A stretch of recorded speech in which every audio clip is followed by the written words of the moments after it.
Hey guys, I want to take a second and kind of dig into these diets that we've talked about really briefly.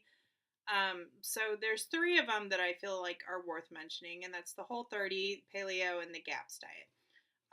All of these are really good choices. I think the GAPS diet is probably going to be the most intense, especially in like the beginning stages, but I also think you can probably get the most out of it in the quickest time. So I want to start with that one. I want to start with the GAPS diet. So the GAPS diet has two different parts, and one's called the intro diet, and the second part is called the full GAPS diet.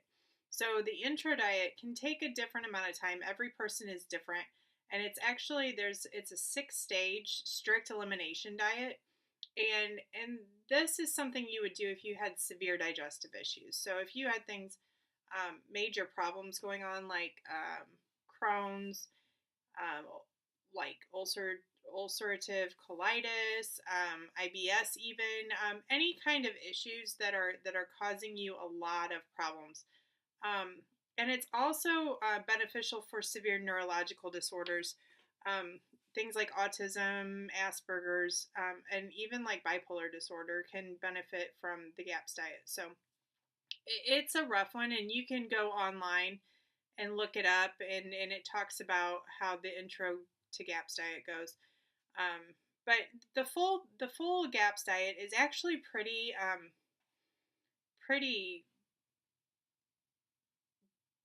what's the word I'm looking for? Like lenient as far as these kind of diets go. So they focus on fresh meats, and when we talk about like meats and eggs and even dairy to this, we're talking about like really high quality. So uh, farms where they are on pasture. If they get any kind of feed, it's an organic feed, no antibiotics, just really clean meat. And when you know who your farmer is and where you're getting your meat from, then it feels a lot better. And as a family, we've been doing that for the last 4 or 5 years, um, buying a cow every year from a farmer. So, and we have chickens here, so thankfully we are able to do a lot of eggs and stuff like that. So, um, but anyway, so the full diet focuses on fresh meats, animal fats, fish, shellfish, farm fresh eggs, fermented foods, and vegetables. So another thing that you'll see a lot in all of these diets is a really heavy emphasis on fermented foods, and that's because they are so rich in probiotics. So so things like sauerkraut and kefir, if you can tolerate like raw milk, and make raw milk kefir, or yogurt, or kombucha, and kimchi. There's just a ton of different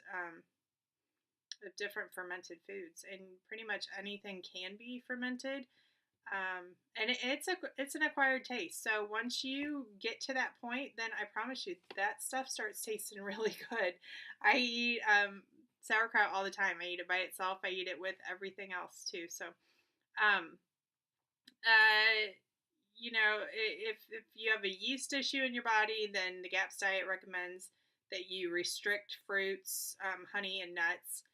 Um, they do suggest that you combine meats and vegetables at meals, to balance the pH of the foods that you're eating. So in our bodies, there's you want to be at the right pH. So lots of natural fats, like avocados, coconut oils, things like that.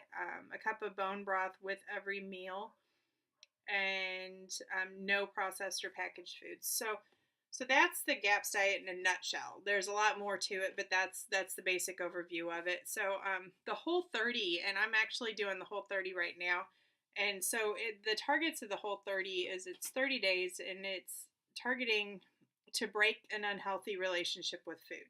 So this is a good time if you've got a sugar dependency that go do the whole 30 because it's 30 days. Everybody, you can do anything for 30 days. Like I promise you this, you can get through it. It's not that bad. So, and at the end of those 30 days, you won't be dependent on sugar anymore and you'll be free from that. So, but they also are going after sluggish metabolisms, disrupted digestive systems, and overactive immune systems. So if you've got a lot of stomach problems going on, if you got a lot of sicknesses going on, this is a really good one to try. So, um, the restricted foods on this one are sugars, alcohol, all grains, peanuts, beans, and soy, so all legumes, and dairy. There is absolutely no dairy, not even raw dairy.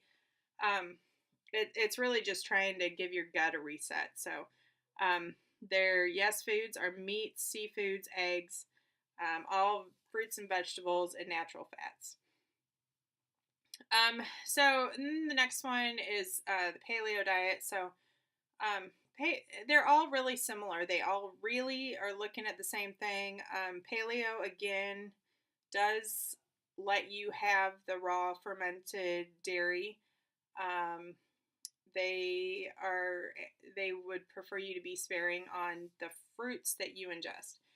There's a couple different levels of the paleo diet also, and I know that there's an autoimmune protocol that also has you eliminate eggs and nightshades, which nightshades are things like tomatoes, potatoes, and some things like that. So, these are all just triggers that, sometimes we have a hard time digesting or absorbing.